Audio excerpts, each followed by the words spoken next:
As if announcing spring's arrival to the streets of Chicago, Caroline Morrison's flower shop, A Blooming Heart, was filled with colorful blooms. The seasonal flowers she had displayed since early morning stopped passers-by in their tracks, naturally bringing smiles to their faces. "Good morning, Mrs. Green. Your favorite lilacs came in today," Caroline cheerfully called out to a regular customer. Her face held both gentleness and strength. She enjoyed deep trust from local residents, and her shop was more than just a flower store, it had become a cornerstone of the community.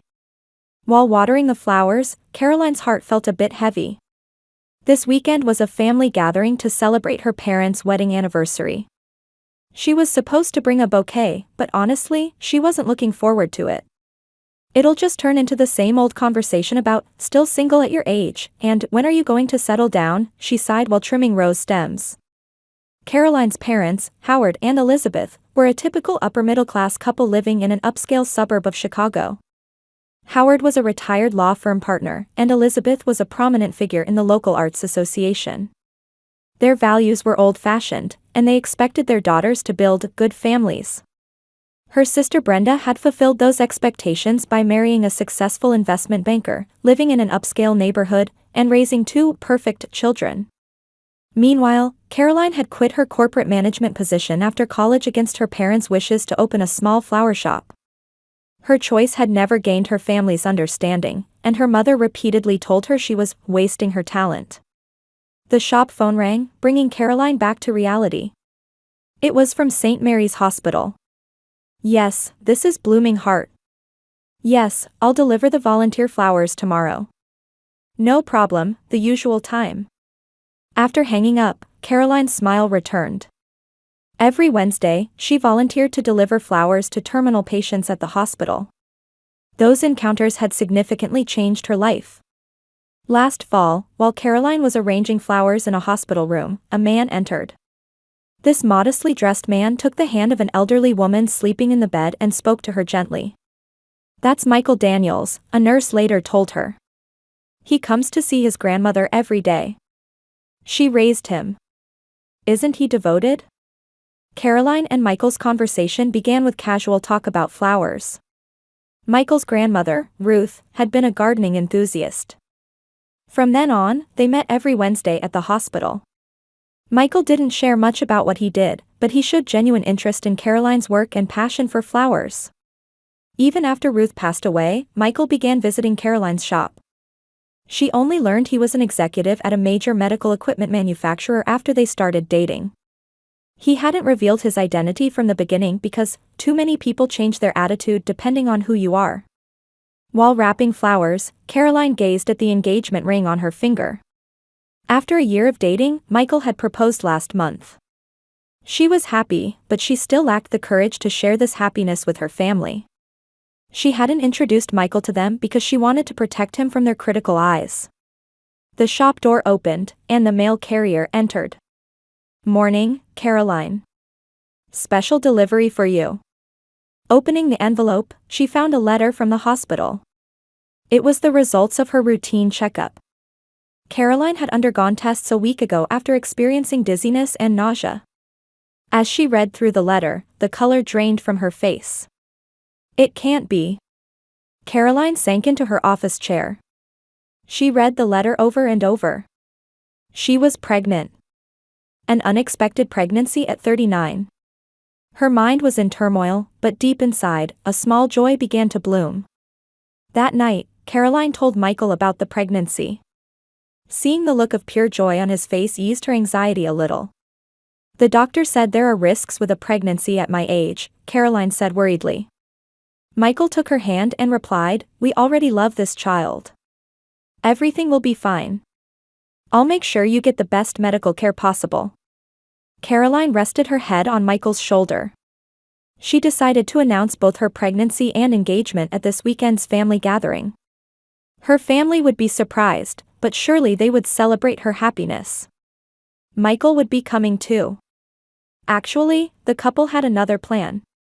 They were preparing to buy a new house for her parents, a lakeside property Howard and Elizabeth had long dreamed of.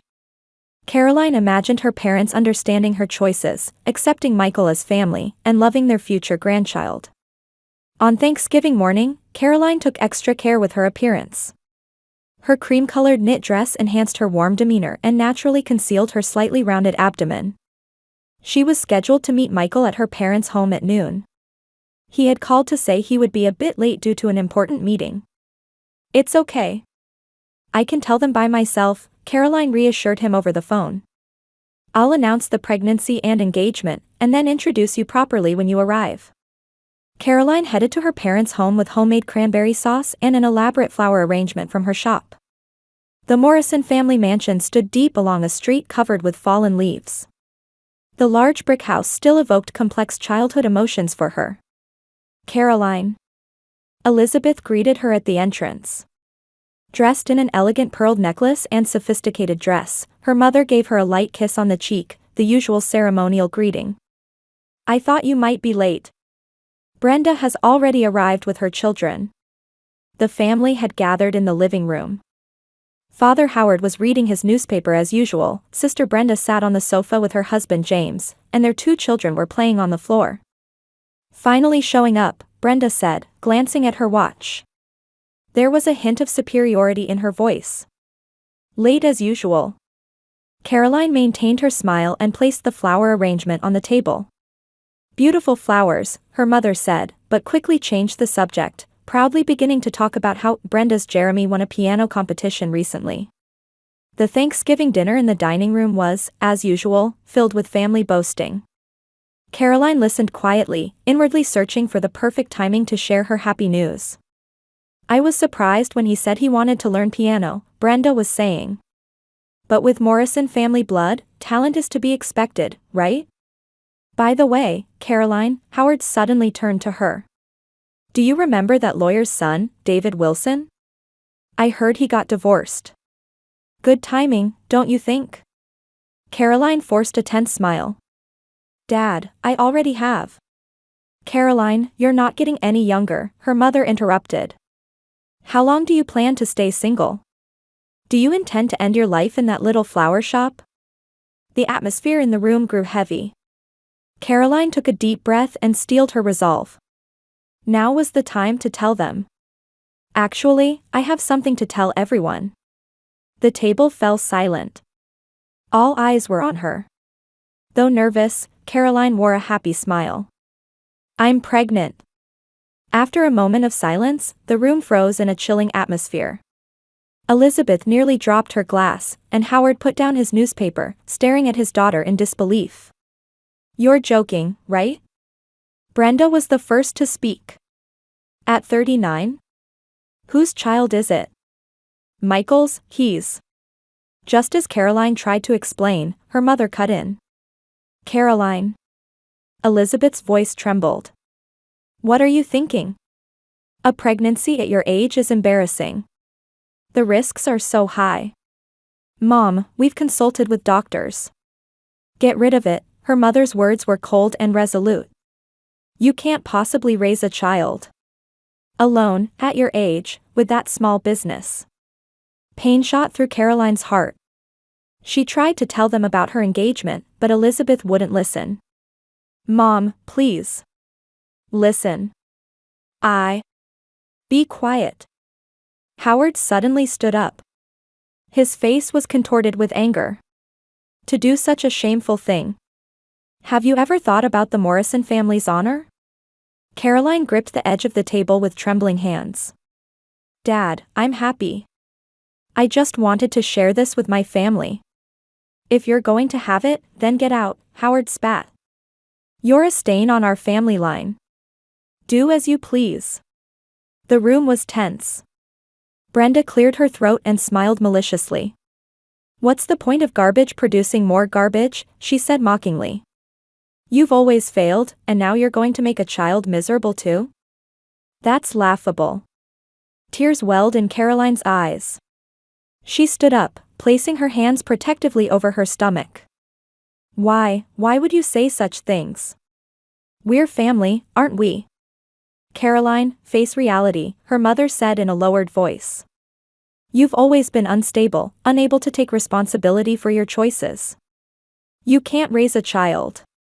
Caroline was speechless. The happy family reaction she had imagined was shattered by the cruel reality. She wasn't even given a chance to explain about Michael. "I am leaving," Caroline managed to say. She stumbled to her feet and headed for the entrance. No one tried to stop her. Outside, the cold autumn wind struck her cheeks. She got into her car and couldn't move for a while, her forehead pressed against the steering wheel. With trembling hands, she took out her mobile phone and saw a message from Michael, "On my way now." Did it go well? Caroline wiped her tears, took a deep breath, and called him. When Michael answered, her pent-up emotions exploded. "Michael, it was terrible, She cried as she told him what had happened. "Where are you now?" Michael's voice was calm, but she could tell he was restraining his anger. "In the car, in front of the house. Don't move. I'll be right there." 10 minutes later, Michael's car pulled up beside hers. He jumped out and embraced Caroline tightly. "It's okay," he whispered. "You and the baby are my family. That's all that matters." Wrapped in his warmth, Caroline regained some composure. She was still clutching the keys to the new house they had prepared for her parents. They remained in her coat pocket. "I'm sorry, Michael. I shouldn't have let you meet my family." Michael gently cradled her face and said, "You've done nothing wrong. It's those who can't see your worth who are at fault." Caroline made up her mind. Her future wasn't here. She didn't need to remain bound by past ties. She had her own choices and the right to create her own family. "Let's cancel the plans for the new house," she said quietly. "I don't want to give them anything anymore." Michael nodded, respecting her decision. "Let's walk a new path together, with this little life inside you." Caroline placed her hand on her stomach and smiled. She was hurt, but she also felt hope. Her true family was beginning from this moment on. As they drove away, no one watched them leave from the Morrison house windows. The next morning, Caroline sank into the sofa in her apartment where she lived alone. Sunlight streamed through the window onto her face, but her eyes were vacant, yesterday's memories replaying in her mind. Her parents' and Brenda's cold words continued to pierce her heart. "A pregnancy at your age is shameful. Get rid of it. If you're going to have it, get out. You're a stain on our family line. What's the point of garbage producing more garbage?" Caroline hugged her knees and placed her hand on her slightly swelling stomach. "It's okay, little one. I'll protect you," she whispered softly. The doorbell rang, bringing Caroline back to reality. It was Michael. Last night he had driven her home and said, "Call me if you need anything," before leaving. "Did you get some rest?" Michael asked, kissing her forehead. In his hands was a large paper bag that wafted the smell of fresh bagels and fruit. "Thank you," Caroline smiled, but her expression showed that yesterday's pain hadn't completely disappeared. They sat down for breakfast. Michael observed Caroline with concern. He had thought about her all night, regretting how much her family had hurt her and that he hadn't been there beside her. "Caroline," Michael said with determination. "I want to meet your family." Caroline looked up in surprise. "What are you saying? Have you forgotten what happened yesterday?" "I haven't forgotten," Michael took her hand. "That's exactly why I want to meet them. They need to know the truth. For your sake, and," he gently placed his hand on Caroline's stomach, "for this child's sake." "But they hurt you." "But they judged without knowing the whole truth. At the very least, I think they should have a chance to know who we are and what kind of future we're planning." Caroline hesitated. The pain of her family's rejection was still fresh. But seeing Michael's serious gaze, she slowly began to open her heart. "This is our last chance," Michael said quietly. "If they can't accept you both, we'll go our own way.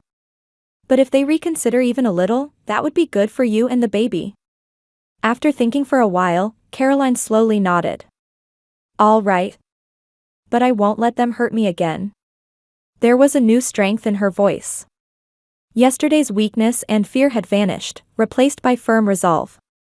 "We'll go today. Wait a bit while I get ready." Caroline showered and carefully chose her clothes. The light gray dress conveyed elegance and confidence. She styled her hair neatly and put on the pearl earrings she had bought the day Michael gave her the engagement ring. She took a deep breath in front of the mirror. "I'm ready." Michael looked at her and smiled. "Beautiful. A proud, strong woman." They went outside. Parked on the street was a luxury car unlike any Caroline had ever seen. The matte black body reflected the morning light, and chrome details gleamed elegantly. "What's this?" "It's my car. I came in the company car yesterday," Michael said, looking slightly embarrassed. "I don't usually use it, but today is a special day." He opened the door and guided Caroline to the passenger seat. The interior was filled with the scent of quality leather, and handmade wooden panels exuded luxury. "Nervous?" Michael looked at her. "Yes, but I'll be fine," Caroline answered quietly. "I'm no longer influenced by their words.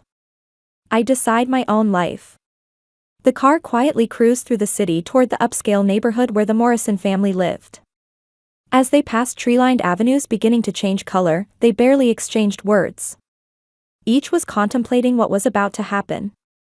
When Michael's car quietly stopped in front of the Morrison house, a woman gardening next door paused to look. Caroline's heart was pounding heavily.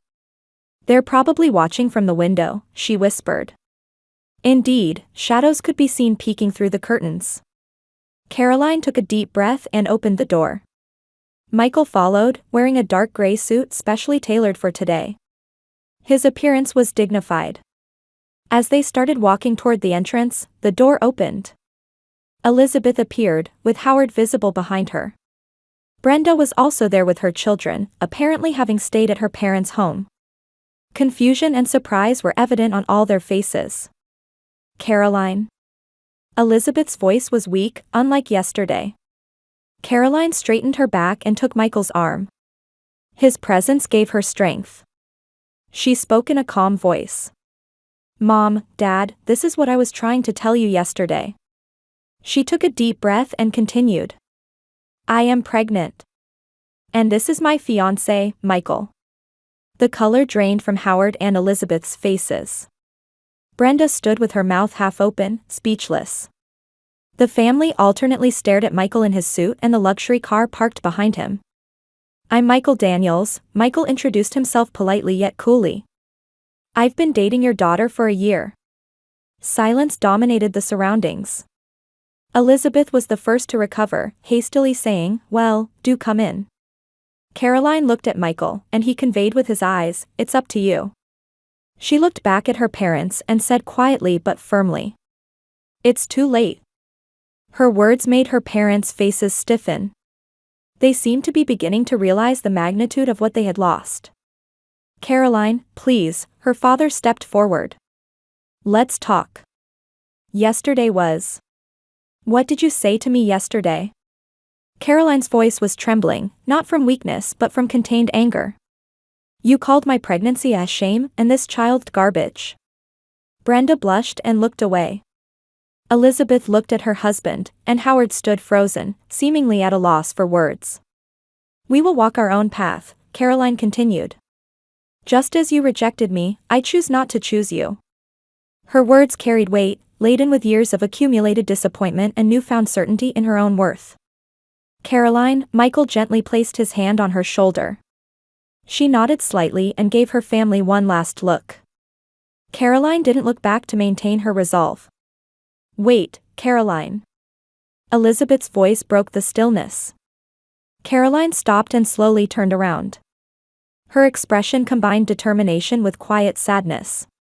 "Please, just listen a little longer," Elizabeth's voice trembled. Her usual haughtiness had disappeared, replaced by fear and regret. Caroline met Michael's eyes. He nodded slightly and whispered, "I support your decision." 5 minutes, Caroline said calmly. "No more than that." The family gathered at the entrance again. Caroline refused to even enter the living room. She was no longer a member of this house. "Won't you tell us more about your fiancé?" Elizabeth smiled in a contrived manner. Her eyes were fixed on Michael's luxury car and expensive-looking suit. Caroline smiled coldly. Yes, of course. You do have a right to know, don't you? She stepped forward and proudly took Michael's arm. This is Michael Daniels. He's the vice president of Sunrise Medical Technologies. Howard gasped. Sunrise Medical was the country's largest medical equipment manufacturer, a major corporation that even his law firm had once sought to do business with. We met a year ago and got engaged 3 months ago, Caroline continued. We're planning our wedding. It's scheduled for May. Brenda bit her lip, speechless. Jealousy was evident on her face. Oh, that's wonderful. Elizabeth suddenly changed her attitude, showing signs of joy. Yesterday I was just a bit surprised, there was a misunderstanding. Of course, we celebrate your happiness. Congratulations, Howard added. If only you had told us sooner. If I had told you sooner, what? Caroline interrupted. You would have thought I was having a valuable child instead of producing garbage. The family fell silent. There was no room for rebuttal to Caroline's words. Actually, we have one more thing to tell you, Michael said quietly. His voice held calmness and dignity. In preparation for our marriage, we had prepared a gift for Caroline's parents. Caroline took a set of keys and a bundle of documents from her coat pocket. Her hands trembled slightly. It's a property by Sunset Lake, she said. The place you've always dreamed of. We intended it as a gift for your retirement home. Tears welled in Elizabeth's eyes. She stumbled forward a step. Caroline, really? Yes, that's right, Caroline answered quietly. But this was prepared for you. Now, it's not necessary. She returned the documents and keys to Michael's hand. He silently put them in his suit pocket. I have a question for you, Caroline looked at her family. What do you think a real family is? Just blood ties? Or is it supporting, respecting, and loving each other unconditionally? No one could answer. Shame and regret colored their faces. I know my worth, Caroline continued. I'm starting a new life with someone who respects my choices and loves me. I will never again be influenced by someone else's judgment. Michael placed his hand on her shoulder and turned to face the family. We're creating a new family. We'll teach this child that there are things more important than blood ties. Howard was at a loss for words, and Brenda lowered her eyes. Only Elizabeth said in a faint voice, Caroline, please, give us another chance. Mom, Caroline smiled sadly. How can you ask for what you never gave? Then she took a photograph from her bag. It was an ultrasound image. This is your grandchild. If you truly want to restore our family bond, first take a look at yourselves. She handed the photo to her mother. Elizabeth received it with trembling hands, unable to hold back her tears. Caroline, Caroline said gently yet decisively. The door to my new life has opened. If you want to be part of it, you need to change yourselves. Michael put his arm around her waist, and they headed back to the car. This time, no one tried to stop them. The luxury car door closed, and the engine quietly roared to life. Caroline looked at the house one last time through the window. Years of pain and conflict were finally about to be released. I'm proud of you, Michael took her hand. You're truly a strong woman. Caroline smiled. There were tears in her eyes, but they weren't tears of sadness, they were tears of hope for a new beginning. Thank you for being here. The car slowly started moving. The image of the house and family in the mirror gradually grew smaller. Caroline exhaled deeply. It was a farewell to the past and a greeting to the future. Where shall we go? Michael asked. To our home, Caroline answered. To the home of our new family. The family left standing in front of the Morrison house was dumbfounded.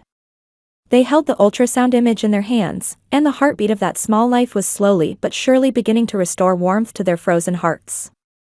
After Caroline left, a long silence followed. What have we done? Howard finally spoke. His voice was thick with unprecedented regret.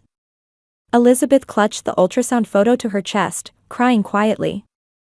Brenda looked at her children, beginning for the first time to understand how jealousy and hatred toward her sister had distorted her own life. 6 months later, happiness filled a modern house in a quiet neighborhood near Chicago. Colorful flowers bloomed in the garden, and a plate engraved with Caroline and Michael Daniels shone at the entrance. Caroline sat on the sofa in the spacious living room, gently stroking her greatly swollen stomach. A wedding ring gleamed on her finger. A month ago, they had held a small wedding ceremony with only close friends. Caroline's wedding dress was specially designed to beautifully wrap around her 8-month pregnant belly. "What are you thinking about?" Michael came into the room carrying 2 coffee cups. He sat down next to his wife with a gentle smile. "About happiness," Caroline answered. "I'm unbelievably happy." On the wall hung photos from their wedding. Caroline's smile, wearing Michael's grandmother's heirloom pearl necklace, shone brighter than ever before. Meanwhile, dark clouds hung over the Morrison household. Howard had been hospitalized with a sudden health deterioration, and Elizabeth was alone in her husband's hospital room, gazing at the ultrasound photo. She called Caroline almost daily, but there was no response. Brenda was in a marriage crisis. Her husband had left home, saying, "I don't want to be with someone who hurts her sister." Brenda was finally beginning to realize that the jealousy and hatred eating away at her heart were destroying her own life as well. One morning in late May, Caroline went into labor earlier than expected. Michael, trying to appear calm but clearly flustered, rushed her to the hospital. "Your name?" the receptionist nurse asked. "Caroline Daniels," she answered proudly. A new name, a new identity, and the beginning of a new family. In the hallway of the maternity ward were unexpected figures. Elizabeth sat in the waiting room with a small bouquet, looking anxious. Beside her were a pale-faced Howard and, surprisingly, Brenda. When Michael came out of the delivery room and noticed them, he hesitated for a moment. But he approached his wife's family. "I'll let Caroline know," he said quietly. "But how she decides, that's up to her." After 12 hours of labor, Caroline gave birth to a healthy baby girl. When the baby's cry echoed through the room, tears of happiness filled her eyes. "She's perfect," she said in an exhausted voice. Michael gently embraced his wife and daughter, whispering, "You are everything in my life." After a quiet moment passed, Michael took Caroline's hand. "Someone's in the hallway," he announced. "Your family." Caroline's expression hardened. "I don't want to see them," she answered immediately. However, that night, when she saw her elderly parents and sister gazing at the small life outside the nursery, a small wavering occurred in Caroline's heart. She still couldn't forgive them, but a thought began to emerge that her daughter had a right to know about her family. 3 weeks after giving birth, Caroline made a decision. She wrote a letter. "I don't forgive you, but I want my daughter to know she has grandparents and an aunt. If you can learn the true meaning of family, I will allow you to be part of our lives." Enclosed with the letter was a photo of little Emma Grace Daniels. On a day when early summer sunshine poured down, the doorbell rang at Caroline's house. Elizabeth, Howard, and Brenda stood there. Their faces showed a mix of fear and hope. Michael quietly opened the door and invited them in. In the living room, Caroline was holding Emma. "This is your granddaughter, Emma," Caroline said quietly. From this moment, slowly and cautiously, a new bond began to form. It was a true family bond based not just on blood relations, but on respect, understanding, and unconditional love. The scene of various people gathering around little Emma in Caroline and Michael's home became their own answer to the eternal question of what family truly means.